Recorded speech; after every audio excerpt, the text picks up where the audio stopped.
Hello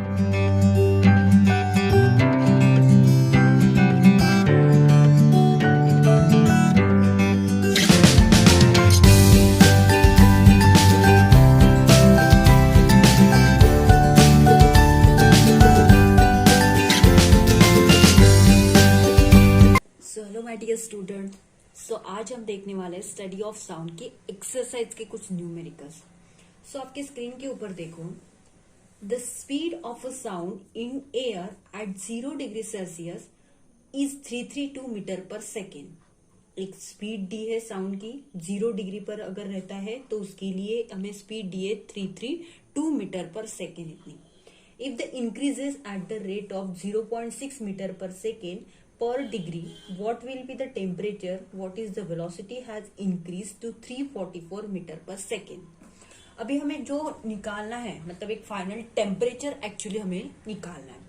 अभी now let's start. हम लोग अपना न्यूमेरिकल स्टार्ट करते हैं। Velocity of a sound, velocity of sound कितना है पहले दिया उन्होंने 0 डिग्री सेल्सियस पर अगर हमारा साउंड रहता है तो 332 मीटर पर सेकेंड इतना रहेगा। देन अगर मैंने 1 डिग्री सेल्सियस पर बात की तो क्या करना पड़ेगा, 332 में मुझे 0.6 मीटर पर सेकेंड जो है वो ऐड करना पड़ेगा। उसी तरह अगर मैं 2 डिग्री सेल्सियस की बात करूंगी तो फिर से 2 टाइम्स मुझे 0.6 ऐड करना पड़ेगा। इनकेस अगर मैंने 3 डिग्री की बात की तो 3 डिग्री में 0.6 प्लस 0.6 प्लस 0.6, ये जो टोटल होगा ये 3 डिग्री के लिए, ये 2 डिग्री के लिए। अभी हमें क्या दिया है, 1 डिग्री के लिए दिया है, मतलब ये क्या हुआ, रेट ऑफ चेंज। अभी देखो, मतलब यहाँ पे जो है वो साउंड की वेलोसिटी क्या हो रही है, इंक्रीज होते जा रही है। जैसे जैसे हम लोग 0.6 ऐड करते जाएंगे वैसे वैसे क्या होगा, साउंड की वेलोसिटी जो है वो इंक्रीज होती जाएगी। अभी देखो आपके टेक्स्ट बुक में न्यूमेरिकल में एक फाइनल स्टेज भी दिए। फाइनल स्टेज कितनी है, 344 मीटर पर सेकेंड इतनी उसकी फाइनल स्टेज दी। The total change in velocity क्या रहेगी, total change in velocity 344 metre per second. Already हमें फाइनल स्टेज कितनी मिल रही है, 344 मीटर पर सेकेंड, बट हमारी स्टार्टिंग अगर मैं इसके साथ कैलकुलेट करती हूँ, मतलब 344 में से 332 मीटर पर सेकेंड माइनस कर दिए तो मुझे 12 मीटर पर सेकेंड हमारा मतलब एक टोटल चेंज इन वेलोसिटी मिलेगी 12 मीटर पर सेकेंड इतनी। अभी देखो हम लोग एक फॉर्मूला लगाते हैं, वो फॉर्मूला देखो क्या है। देखो स्टूडेंट, ये हमारे पास फॉर्मूला है total change in velocity divided by rate of change. Rate of change मतलब हम लोग कितना चेंजेस कर रहे हैं। अगर ये मेरे पास पर्टिकुलर वेलोसिटी है तो 0.6 में उसमें ऐड कर रही हूँ, और टोटल चेंज वाली तो ऑलरेडी हमने निकाली है। 12 मीटर पर सेकेंड एंड ये 0.6 मीटर पर सेकेंड। अभी देखो यहाँ पे एक डेसिमल पॉइंट है, अगर डेसिमल पॉइंट मतलब मैं यहाँ पे शिफ्टिंग कर सकती हूँ तो डायरेक्टली मैं ऐसा लिख सकती हूँ। 12 डिवाइडेड बाय 6 इंटू 10⁻⁻1, मतलब डेसिमल पॉइंट को मैंने उस साइड शिफ्ट कर दिया। अभी कैलकुलेट करते हैं, 6 2 जा 12। अभी और ये जो है वो डेसिमल पॉइंट का 1, मतलब यहाँ पे अगर 10⁻1 करती हूँ तो ये क्या होगा, मतलब मेरा फाइनल आंसर जो आएगा वो 20 डिग्री सेल्सियस इतना मेरा फाइनल आंसर आएगा। फाइनल टेम्परेचर कितना होगा, final temperature is equal to 20 degree Celsius इतना। आई होप फर्स्ट न्यूमेरिकल समझ गया होगा। Now let's start second numerical देखते हैं। आप अगर टेक्स्ट बुक में देखोगे तो टेक्स्ट बुक में आप लोगों को 200 डिग्री सेल्सियस दिया है। टेक्स्ट बुक का जो आंसर है वो गलत है, वहां पे ओनली 20 डिग्री सेल्सियस ही आंसर चाहिए। ओके, अभी नेक्स्ट न्यूमेरिकल देखते हैं। अभी हम सेकेंड न्यूमेरिकल की बात करते हैं। सेकेंड न्यूमेरिकल क्या दिया है आपके टेक्स्ट बुक में, Danita heard the sound of lightning after 4 seconds of seeing it. What was the distance of lightning for her?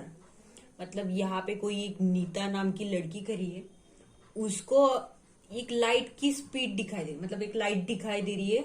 उनका जो सेकंड है, मतलब उसकी लाइट की जो साउंड है उसको सुनाई दे रही है, वो 4 सेकेंड में सुनाई दी। गिवन उन्होंने दिया है, गिवन कितना दिया, टाइम दिया है 4 सेकेंड इतना।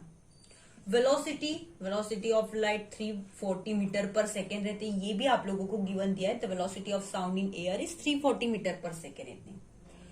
फाइनल हमें निकालना क्या है, फाइंड क्या करना है, डी हमें फाइंड करना है, डिस्टेंस निकालना है। इन दोनों के बीच में कितना डिस्टेंस है वो हमें निकालना है।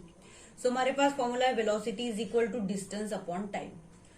इसी को मैं रीअरेंज करके डिस्टेंस भी निकाल सकती हूँ ना, distance is equal to velocity into time.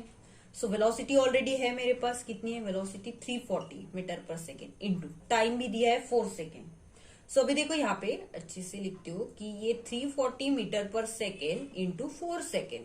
So second second get cancel, मतलब ये मीटर बचा है। इसके साथ मैं कैलकुलेट करूंगी तो डिस्टेंस मुझे मिलेगा 1360 मीटर इतना। और यही हम लोगों को फाइनल निकालना था कि इनके बीच में डिस्टेंस क्या है।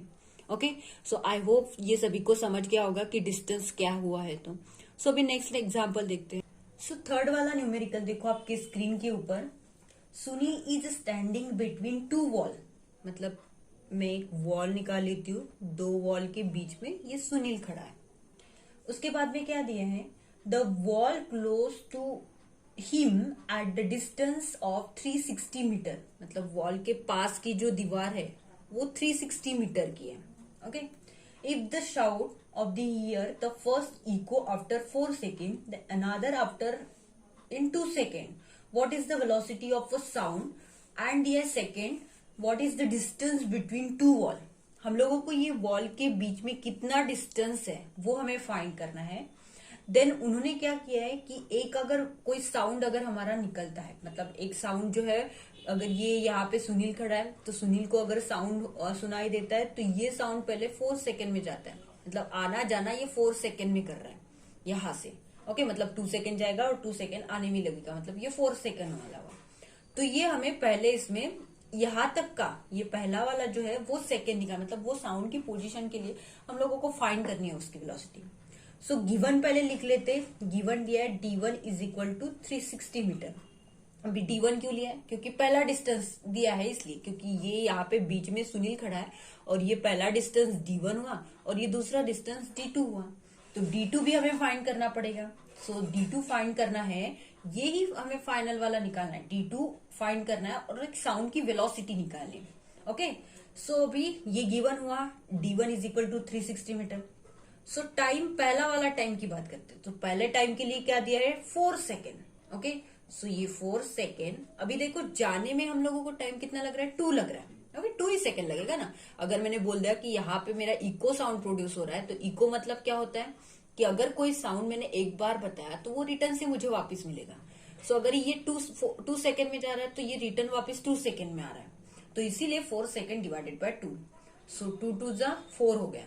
सो T1 इज इक्वल टू क्या होगा 2 सेकेंड, मतलब मैंने T1 निकाल लिया। मतलब T1 की मतलब अगर ये सुनील यहाँ पे खड़ा है तो सुनील को 2 सेकेंड में एक साउंड सुनाई देगा। अभी पहला क्वेश्चन देखो, वेलोसिटी ऑफ अ साउंड निकालनी है। वेलोसिटी के लिए हमारे पास फॉर्मूला है velocity is equal to distance upon time. So distance कितना है हमारे पास 360 मीटर। ओके, 360 मीटर मेरे पास डिस्टेंस है और टाइम भी निकाला है T1 जो है वो 2 सेकेंड इतना। सो फाइनल वेलोसिटी कितनी निकलेगी 180 मीटर पर सेकेंड। कैलकुलेट करो यहाँ पे 180 मीटर पर सेकेंड हमें वेलोसिटी मिल गई, ये हमने निकाल ली वेलोसिटी। अभी T2 भी निकाल लेते हैं, T1 निकाल लिया, उसी तरह एक T2 भी निकाल लेते हैं। सो T2 इज इक्वल टू पहला कितना है 4 सेकेंड है, देन नेक्स्ट है 2 second divided by 2। Okay, so ये पहले 4 second then 2 second divided by 2 लिखा। सो इसको T2 is equal to 6 second divided by 2, मतलब 3 सेकेंड। ये हमारा फाइनल T2 निकलता है। समझ गया, T2 is equal to 3 second हमारा निकल गया। और वेलोसिटी क्या रहेगी, वेलोसिटी सभी की सेम ही रहेगी, मतलब इतनी वेलोसिटी, अगर उसकी साउंड की वेलोसिटी जो रहेगी वो सेम ही रहेगी दोनों के लिए, T1 एंड T2 के लिए वेलोसिटी सेम रहेगी। सो वेलोसिटी क्या रहेगी 180 मीटर पर सेकेंड, ऑलरेडी हमने निकाल के रखी है। अभी सेकेंड निकालते, वेलोसिटी इज इक्वल टू क्या रहेगा डिस्टेंस अपॉन टाइम रहेगा, बट ऑलरेडी हमने डिस्टेंस 1 एंड टाइम 1 निकाला है, तो यहाँ पे D2 एंड T2 निकालेंगे। ओके, सो वेलोसिटी ऑलरेडी हमारे पास है 180, D2 हमें निकालना है। टाइम क्या है, टाइम T2 हमने निकाला है 3 सेकेंड इतना। ओके, 3 सेकेंड मैंने टाइम लिख लिया। अभी D2 is equal to 180 metre per second into 3 second. फिर से सेकेंड सेकेंड गेट कैंसिल, से D2 is equal to 540 metre. अगर मैं कैलकुलेट करती हूँ तो मुझे डिस्टेंस मिलता है कि 540 मीटर इतना डिस्टेंस मिलता है, मतलब यहां तक का जो डिस्टेंस रहेगा वो कितना रहेगा 540 रहेगा। ओके, अभी देखो, और अगर आपको बोलते हैं कि यहाँ पे ठीक है D1 एंड D2 कैलकुलेट करो। ओके, D1 एंड D2 की वैल्यू मतलब डिस्टेंस निकालना, तो D is equal to D1 and D2 अगर क्वेश्चन में पूछते हैं ऐसा question, so final distance is, दोनों डिस्टेंस क्यों, क्योंकि इतना d1 हुआ और ये d2 हुआ। अगर मुझे टोटल डिस्टेंस पूछा तो d is equal to d1 कितना है मेरे पास already 360 metre, okay 360 metre plus d2 कितना है 540 मीटर। सो फाइनल d क्या निकलेगा 900 मीटर, हमारा ये फाइनल आंसर निकलेगा। ये भी प्रोसेस आपको लिख के रखनी है ताकि अगर फाइनल डिस्टेंस पूछे कि दो वॉल के बीच का जो फाइनल डिस्टेंस वो पूछा तो हमें ये निकालना पड़ेगा। सो आई होप आपको यहां तक कोई भी डाउट नहीं हो। सो नेक्स्ट न्यूमेरिकल देखते हैं अभी। So, एक बात बतानी थी कि अभी जो हमने न्यूमेरिकल देखा थर्ड वाला, वो आपके टेक्स्ट बुक में पेज नंबर 137 पर सी वाला जो न्यूमेरिकल था, तो किसी के टेक्स्ट बुक में होगा डिस्टेंस जो दिया है वो 660 मीटर रहेगा या किसी के 360 मीटर रहेगा, तो उसके हिसाब से आप लोगों को कैलकुलेट करना होगा। मेरे टेक्स्ट बुक में जैसे 360 था तो मैंने 360 के हिसाब से निकाला, बट अगर आपके टेक्स्ट बुक में 660 रहता है तो आपको 660 के हिसाब से निकालना पड़ेगा। ओके, सो चलो अभी नेक्स्ट वाला न्यूमेरिकल देखते हैं, फोर्थ वाला न्यूमेरिकल। सो फोर्थ वाला न्यूमेरिकल देखो आपके स्क्रीन के ऊपर। Hydrogen gas is fitted in 2 identical bottle. Identical का मतलब होता है सेम सेम। अगर मैंने सेम 2 बॉटल्स लिए, उसमें क्या हाइड्रोजन गैस रख दी, ये अगर एक बॉटल हुई ये दूसरी, सो मैं इसको नाम देती हूँ, ये ए है और ये बी है। उसमें क्या लिखा है मैंने हाइड्रोजन गैस दोनों में इसमें फीड किया है।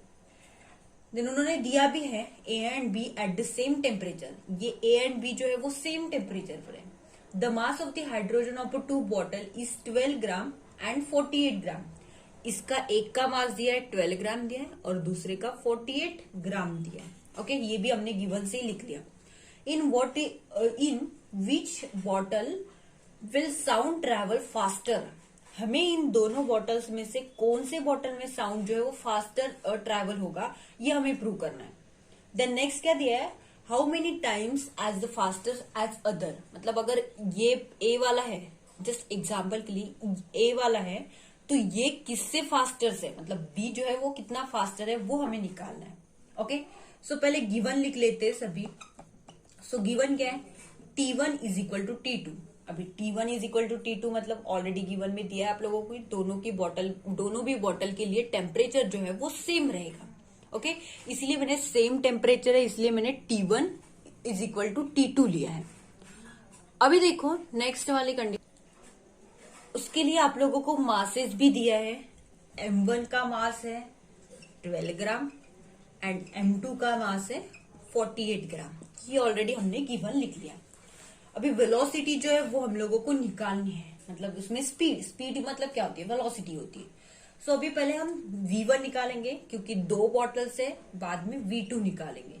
सो V1 का फॉर्मूला √T/√m। अभी देखो आप लोग बोलोगे कि velocity is equal to distance upon time होता है, बट यहाँ पे अभी टेम्परेचर की बात आई। अगर टेम्परेचर नहीं दिया होता तो हम लोग डिस्टेंस अपॉन टाइम का फॉर्मूला लेते और वेलोसिटी फाइंड करते, बट यहाँ पे टेम्परेचर दिया है कि मतलब 2 बॉटल में गैसेस है, उनका टेम्परेचर जो है सेम है। सो टेम्परेचर के लिए हमने पहले ही फॉर्मूला देखा था √T/√m। तो यहाँ पे मास M1 लेती हूँ और यहाँ पे टेम्परेचर T1 भी रख सकते हो या फिर T भी कंसिडर कर सकते हो क्योंकि टेम्परेचर दोनों का भी सेम ही है, और यहाँ पे M2 रखा। So V1 is equal to √T। यहाँ पे मास कितना दिया है पहले इसका √12। So same as V2 is equal to √T √48। Okay, ये हमने V2 is equal to √T 2√12 लिखते हैं। मतलब अगर जब हमने एलसीएम निकाल लिया तो एलसीएम निकालने के बाद हमें 2√12 मिलेगा। अभी आपको दिखाई दे रहा होगा यहाँ पे √12 है और यहाँ पे 2√12 है। मतलब अगर सबसे बड़ा वाला, अगर ग्रेटर वाला नंबर पूछना रहा तो ग्रेटर क्या रहेगा, V1 ही रहेगा। ओके, सो मतलब ये क्या होगा, V1 is greater than V2। अभी ये कैसे आया, ये आप लोगों को मैथ्स की ट्रिक्स पता होनी चाहिए, ऑलरेडी आप लोगों ने ये पढ़ा है। ओके, सो अभी देखो फाइनल अगर मुझे आंसर निकालना रहा √T √12 is greater than √T is 2√12। Okay, समझ गया। सो अभी देखो ये 2 को क्या कर रही हूँ मैं, इस साइड शिफ्ट कर रही हूँ। मतलब अगर मैंने a की बात की तो 2 इंटू, यहाँ पे लिखती हूँ 2 into √T divided by √12 is greater than √T √12। मतलब ये वाली हुई a वाली कंडीशन और ये वाली हुई b वाली कंडीशन। सो मैं बोल सकती हूँ कि ए जो है, A is the faster from B, A जो है वो फास्टर रहेगा बी से। ओके, सो ये हुआ हमारा एग्जाम्पल। सो अभी नेक्स्ट सबसे लास्ट वाला एग्जाम्पल देखते हैं। सो फिफ्थ वाला न्यूमेरिकल आपके स्क्रीन के ऊपर, helium gas is filled in two identical bottle, same as पहला वाला जो था वहां पे। ये सबसे इजी वाला है, ये ए और बी दिया है, बट यहाँ पे पहले इसमें हाइड्रोजन था, यहाँ पे हीलियम है, और इसके पहला इसका दिया है 10 ग्राम दिया है एंड सेकेंड इसका 40 ग्राम दिया है। ओके, ऑलरेडी 2 बॉटल का मासेस दिया है। The speed of the sound in the same both the bottle, what is the conclusion will you draw. So अभी देखो मासेस भी दिया है, M1 is equal to 10 gram, then M2 is equal to 40 gram. Okay, so S1 and S2, अभी S1 क्या है, speed है, speed दोनों की भी सेम दी है, पहले केस में टेम्परेचर सेम था, यहाँ पे स्पीड दी है। ओके, सो स्पीड दी है मतलब under root of T1 under root of M1 is equal to under root of T2 divided by under root of M2। Okay, so इसका अगर मैं डायरेक्टली ऐसा भी लिख सकती हूँ, under root of T1 by M1 का square is equal to under root of T2 by, okay sorry, यहाँ पे पूरा होल अंडर रूट में यहाँ पे M2, ओके, इसका स्क्वायर। सो ये T मतलब क्या है, टेम्परेचर है, सो टेम्परेचर 1 डिवाइडेड बाय मास कितना है, M1 का मास कितना है, 10 ग्राम इतना। Okay, is equal to T2 क्या है, टेम्परेचर 2, और उसके बाद में क्या दिया है, 40 ग्राम इतना। सो अभी देखो ये टेम्परेचर हम एक साइड ला लेंगे, मतलब T1 divided by T2 is equal to 10 gram divided by 40 gram. So gram gram get cancel, 10 4 जा 40, सो मतलब T1 divided by T2 is equal to 1/4। So मैं ऐसा बोल सकती हूँ, सो T1 इज इक्वल टू 1 रहेगा and T2 is equal to 4 रहेगा। सो temperature of B is 4 times of temperature of A। Okay, so temperature of B is, ये B वाला A वाला है और ये B वाला है, सो temperature of B is 4 times of temperature of A। समझ गया? सो यहाँ पे हमारा ये फाइनल एक्सरसाइज के न्यूमेरिकल्स कंप्लीट होते हैं। So thanks for the watching.